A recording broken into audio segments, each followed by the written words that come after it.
এই মুহূর্তে সবথেকে বড় খবর মালদার হরিশ্চন্দ্রপুরে রাজ্য জুড়ে চলছে আরজিকর ঘটনা নিয়ে প্রতিবাদ। আর এরই মধ্যে মদ্যপ অবস্থায় চিকিৎসক, নার্স সহ অন্যান্য কর্মীদের হেনস্থার অভিযোগ উঠল এক তৃণমূল নেতার বিরুদ্ধে। ঘটনাটি ঘটেছে রবিবার রাতে মালদার হরিশ্চন্দ্রপুর গ্রামীণ হাসপাতালে। এই ঘটনায় ব্যাপক চাঞ্চল্য ছড়িয়েছে এলাকা জুড়ে। জানা গিয়েছে, হরিশ্চন্দ্রপুর থানার অন্তর্গত মহেন্দ্রপুর গ্রামের শাসক দলের নেতা অবিনাশ দাসের স্ত্রী প্রসব ব্যথা নিয়ে ভর্তি হয়। তার স্ত্রী ভর্তি থাকাকালীন গতকাল রাতে ওই তৃণমূল নেতা মদ্যপ অবস্থায় হাসপাতালের লেবার রুমে ঢুকে সেখানকার মাসিদের সঙ্গে দুর্ব্যবহার করে। তারপর এমার্জেন্সি বিভাগে গিয়ে কর্তব্যরত নার্স ও চিকিৎসকদের অকথ্য ভাষায় গালিগালাজ ও প্রাণে মারার হুমকি দেয় বলে অভিযোগ। তারপর হাসপাতালে কর্মীরা এবং স্থানীয় কয়েকজন এসে ওই তৃণমূল নেতাকে হাসপাতাল থেকে বের করে দেয়। কর্তব্যরত সিভিক থাকলেও ঘটনা শেষে সিভিক ভলেন্টিয়ার আসে বলে দাবি করেন কর্তব্যরত ডাক্তার এবং নার্সরা। যেখানে আরজিকর ঘটনা নিয়ে মুহূর্তে উত্তাল সারা বাংলা। এই ঘটনায় হরিশ্চন্দ্রপুর গ্রামীণ হাসপাতালের নিরাপত্তা নিয়ে উঠছে প্রশ্ন।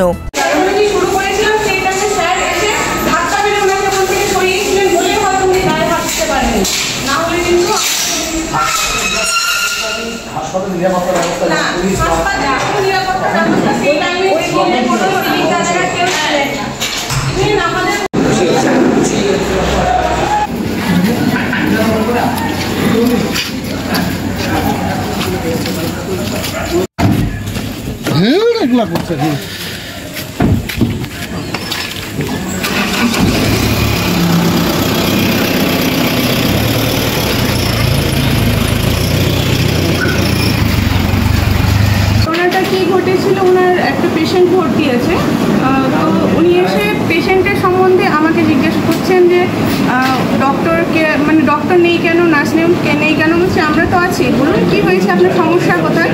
উনি পেশেন্টের ব্যাপারে কোনো খোঁজ খবর না নিয়েই হঠাৎ করে আমার উপর মানে স্ল্যাং ল্যাঙ্গুয়েজ ইউজ করেন, মানে তেড়ে আসেন রীতিমতো। আমাকে থ্রেট দেয় যে আপনাকে দেখে নেব, আপনাকে আমি মেরে ফেলবো। তারপর যখন আমি চিৎকার চেঁচামেচি শুরু করি তখন পাশের রুম থেকে মানে আমাদের যিনি অনকল এমও উনি এসেছিলেন। এসে তারপর যখন উনি আমাকে প্রোটেক্ট করার চেষ্টা করেন তখন ওনার হচ্ছে বাড়ির লোক রীতিমতো একজন মহিলা ছিলেন, আর ওই যিনি হচ্ছেন মানে ব্যবহারটা করেছিলেন তিনি ছিলেন, সে রীতিমতো স্যারের উপর চড়াও হয়, স্যারকে হাত দিয়ে ধাক্কা দিয়ে ঠেলে ফেলে। এবার তার যে হচ্ছে ফিমেল পার্টি ছিল সেও রীতিমতো স্যারের উপর চড়াও হয়। তখন স্যার ওকে নিজেকে প্রোটেক্ট করার জন্য তখন স্যার ওকে ধাক্কা মেরে সেখান থেকে সরায়। আমার সাথে আমাকে হচ্ছে এখানে এসে রীতিমতো আমার সাথে মিসবিহেভ করা হয়েছে, আমাকে স্ল্যাং ল্যাঙ্গুয়েজ ইউজ করা হয়েছে আমার সম্বন্ধে, আমাকে রীতিমতো থ্রেট করা হয়েছে যে আমি আপনাকে মেরে ফেলবো।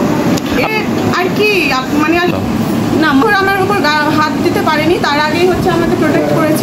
চেষ্টা করছিল? হ্যাঁ, অবশ্যই চেষ্টা করছিল। আমার দিদি দাদা, আমার স্ক্যাভেঞ্জার দাদা আছে এবং আদার্স যে পেশেন্ট পার্টি তারা ওই লোকাল কিছু ছেলে তারা এসে তাকে রীতিমতো ওখান থেকে সরিয়েছিল বলে হয়তো আমার গায়ে হাত দিতে পারেনি, না হলে উনি রীতিমতো চড়া হতে এসেছে। দিদি পুলিশ এসেছিল?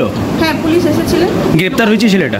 সেটা তো আমি বলতে পারবো না, সেটা উনি পুলিশ ইনচার্জ ওনারাই বলতে পারবেন। এখানে তো নিরাপত্তার অভাব রয়েছে, না হলে একজন এইরকমভাবে আমাদের অন ডিউটি অবস্থায় নার্সিং স্টেশনে এসে এই ধরনের ঘটনা তো ঘটাতে পারে না, তাই না? নিরাপত্তার অবশ্যই অভাব রয়েছে, বলতে পারছি না, সেটা আমার জানা নেই উনি প্রভাবশালী কিনা, সেটা কোনো ইনফরমেশন আমি জানি না। এটা অবশ্যই নিন্দনীয়, একজন অন ডিউটি স্টাফ, তার উপর ফিমেল, এইরকমভাবে যদি রাত বিরেতে আমাদের সাথে এরকম ঘটনা ঘটে এটা তো মানে নেওয়া যাচ্ছে না। না, এটা একদম আমাদের ইট দেওয়ালে একদম এসে ঠেকেছে। এর বিরুদ্ধে মানে আমি প্রতিবাদ জানাচ্ছি এবং আমি আমাদের যে অথরিটি আমি চাইছি ওনারা যেন যথোপযুক্ত যা ব্যবস্থা নেওয়া সেটা নেওয়া হোক। আমরা তো ইনসিকিউরিটিতে ভুগছি, এরকম করতে থাকলে তো আমাদের ডিউটি করাটাই অসম্ভব হয়ে পড়ছে। মার খেয়ে তো আর কত মার খাবো। ডাক পেটানো, নার্স পেটানো, এই ঘটনাটা তো আজকে বা কালকে হচ্ছে না, এটা তো প্রতিনিয়ত নিউজ পেপার খবরের কাগজে দেখাই যায়। এইগুলো তো ঠিক না, এগুলো তো নিন্দনীয় না। হ্যাঁ, অবশ্যই ওনারা আমাকে অ্যাসিওর করলেন যে দেখছেন ওনারা পুরো ব্যাপারটা। পুলিশ এসেছিল? হ্যাঁ, এসেছিল। পুলিশ আমাদের হেল্প করেছেন, মানে ওনাদের ইনফর্ম করার 10-15 মিনিটের মধ্যে ওনারা এখানে এসেছেন। আমার নাম শ্রাবণী মণ্ডল, আমি হচ্ছে স্টাফ নার্স। ছিলাম আজকে আমাদের হাসপাতালে। কোনো একজন পেশেন্টের বাড়ির লোক এসে আমাদের অন ডিউটি সিস্টার এবং আমার উপর হঠাৎ করে চড়াও হয়, আমাদেরকে অ্যাটাক করে। কি কারণটা কি? তিনি কোনো একটা কিছু জানতে চান, কিন্তু তিনি সঠিকভাবে কমিউনিকেট করলেন না, এসে হঠাৎ করে সিস্টারদের উপর অ্যাটাক করলেন। এবার সিস্টাররা স্বভাবতই ভয় পেয়ে গিয়ে আটকানোর চেষ্টা করলেন, তখন ওনাকে ভার্বাল অ্যাবিউজ করা হয় এবং ফিজিক্যালি অ্যাসল্ট করা হয়। এবার উনি ভয় পেয়ে রীতিমতো চিৎকার চেঁচামেচি শুরু করেন। সেই মুহূর্তে একটা পাবলিক জড়ো হয়, আমি পাশেই পেশেন্ট দেখছিলাম, আমি এবং আমার যারা অন্য স্টাফরা ছিলাম সবাই ভয় পেয়ে দৌড়ে আসি। এবার আমি যখন আটকাতে আসি তখন আমার উপর ওনারা চড়াও হয় এবং আসতে চান। এবার আমি আটকাতে গেছি, তখন সিস্টারকে ওনারা প্রাণে মেরে দেওয়ারও হুমকি দেন এবং খুব বাজে ল্যাঙ্গুয়েজে মানে ভার্বাল অ্যাবিউজ করেন। কতজন ছিল তারা? তারা মোটামুটি দুজন প্রাইমারিলি আমরা তাদেরকে আইডেন্টিফাই করতে পেরেছি। একজন পুরুষ ছিলেন, একজন মহিলা ছিলেন। কি নাম তার? নামটা এখনো আমরা সঠিক জানতে পারিনি, সেটা আমাদের থানার স্যাররা এসেছিলেন, ওনারা হয়তো বলতে পারবেন। অভিযোগ কি জমা পড়েছে স্যার? আমরা একটা লিখিত অভিযোগ আমাদের হরিশ্চন্দ্রপুর থানায় দিয়েছি, এবং বাকিটা থানার তদন্ত সতর্ক ব্যাপার। কি চাইছেন এখন? এখন আমরা এর উপযুক্ত বিচার চাই।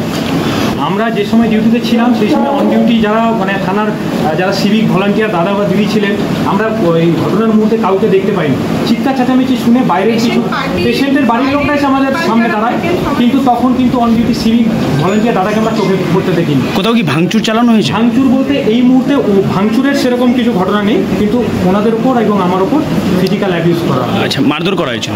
সিস্টারের গায়ে হাত তোলা হয় এবং আমার গায়ে হাত তোলা হয়। আচ্ছা, আপনার নাম, আপনার পরিচয়? ডক্টর প্রভাকর সাহা, আমি medical officer, Harishchandrapur rural hospital. দেখুন, তৃণমূল কংগ্রেসের অপর নামই হচ্ছে দুষ্কৃতি সন্ত্রাস। এদের দুষ্কৃতি এবং সন্ত্রাস না করলে তৃণমূল দলটাই থাকবে না। এবং এই যে নির্যাতিতা আরজিকর কলেজের যে পড়ুয়া ছাত্রীর যে নির্মমভাবে হত্যা হয়েছে, তার বিরুদ্ধে মুখ্যমন্ত্রীকে এবং তৃণমূলের সমস্ত নেতা মন্ত্রী কর্মীদেরকে অবরোধ করতে দেখা গেছে, বিক্ষোভ মিছিল করতে দেখা দিয়েছে, এবং মুখ্যমন্ত্রী নিজের বিরুদ্ধেই নিজে বিরোধিতা করছে, পথে নেমেছে। উনি পুলিশ মন্ত্রী, সব মন্ত্রী। তারপরে আমাদের এখানে হরিশ্চন্দ্রপুর বিধানসভার মধ্যেও গতকাল তৃণমূলের মন্ত্রী নেতা কর্মীদেরকে বিক্ষোভ করতে দেখা গেছে, বিক্ষোভ মঞ্চ করতে দেখা দিয়েছে, এবং তারই সঙ্গে একজন দুষ্কৃতী তৃণমূল নেতা ছিলেন মন্ত্রীর সাথে। সেই তৃণমূলের দুষ্কৃতী নেতা কি কর্মী, সে গিয়ে হরিশ্চন্দ্রপুর হসপিটালের মধ্যে ডাক্তারকে হেনস্থা করছে, নার্সকে হেনস্থা করছে, এবং কি খুনের হুমকি পর্যন্ত দিয়েছে। এইদিকে এরা আবার নির্যাতিতার নির্মমভাবে হত্যাকারীর ফাঁসির দাবি করছে। তো তৃণমূল দলটাই তো প্রত্যক্ষভাবে পরোক্ষভাবে জড়িত এইসব কার্যকলাপের সাথে। তৃণমূলের নেতা মন্ত্রী কর্মীরাই তো পরোক্ষ বা প্রত্যক্ষভাবে জড়িত এইসব কার্যকলাপের সাথে। যে সারা পশ্চিমবঙ্গের মধ্যে হসপিটালে বলুন, নার্সিংহোমগুলো যে এইভাবে গণ্ডগোলগুলো হচ্ছে, তার সঙ্গে প্রত্যক্ষ পরোক্ষভাবে তৃণমূলের নেতাকর্মীরাই জড়িত, এবং তারাই দাবি করছে নির্যাতিতার ফাঁসি, নির্যাতিতার যিনি দুষ্কৃতী যারা আছে তার ফাঁসি চায়। আশ্চর্যজনক ব্যাপার যে এদের যে কার্যকলাপগুলো দেখে তো এর মানুষ বুঝতে পারছে কারা করছে। সেই জন্য তো মানুষ ঘটি বাটি সমস্ত জনসাধারণ, মোহনবাগান, ইস্টবেঙ্গল, মোহামেডান সবাই একত্রিতভাবে হয়ে রাস্তায় নেমেছে, নির্যাতিতার ফাঁসি চায়। তাছাড়া আমাদের যিনি মন্ত্রী আছেন হরিশ্চন্দ্রপুর বিধানসভার, তাজামুল হোসেন, উনি তো এইসব নেতাকর্মীদেরকে সঙ্গে নিয়ে ঘুরে বেড়াচ্ছেন, আর আবার উনি ধর্ণা মঞ্চে বসে নির্যাতিতার যিনি দোষী ওনার ফাঁসির দাবি করছেন। খুব লজ্জা হওয়া উচিত তৃণমূল কংগ্রেস। এদেরকে তো পদত্যাগ করে দেওয়া উচিত, তৎক্ষণাৎ পদত্যাগ করে দেওয়া উচিত এইসব ঘটনা ঘটার পর। ওনারা যখন অঞ্চল সভাপতি বলছেন যে তৃণমূল করে না, তাহলে পরে আমাদেরকে এক একটা করে ছবি ভাইরাল করে দেখাতে হবে যে উনি তৃণমূল করেন কি করেন না, মন্ত্রীর সাথে দেখতে পাওয়া যায় কি পাওয়া যায় না। তাহলে সেগুলো আমাদেরকে ভাইরাল করে দেখাতে হবে। সাংবাদিকের দরকার পড়বে না আশা করি, যদি এই জিনিসটা বলে থাকেন। মানে যখনই অপরাধ করবে তখনই কেউ তৃণমূল করে না, নাহলে সবাই তৃণমূল কর্মী ওদের। রূপেশ আগরওয়ালা, আমি উত্তর মালদা সাংগঠনিক জেলার সম্পাদক, ভারতীয় জনতা পার্টির পক্ষে। মালদা থেকে হক জাফর ইমামের report, Bengal mirror news. Malda শহরে এসে গেল দার্জিলিং শেরোপা মোমো, স্টেশন রোড, ঝলঝরিয়া, মালদা। আমাদের মোবাইল নম্বর 7908544948। আমাদের এখানে অতি সুস্বাদু veg momos, chicken momos, fry momos, টাইফু মোমো, থুপ্পা, ঝোল মোমোস এবং চিকেন স্যুপ, চাউমিন পাওয়া যায়। আমাদের ঠিকানা দার্জিলিং শেরোপা মোমো, স্টেশন রোড, ঝলঝরিয়া, মালদা। আমাদের মোবাইল নম্বর 7908544948।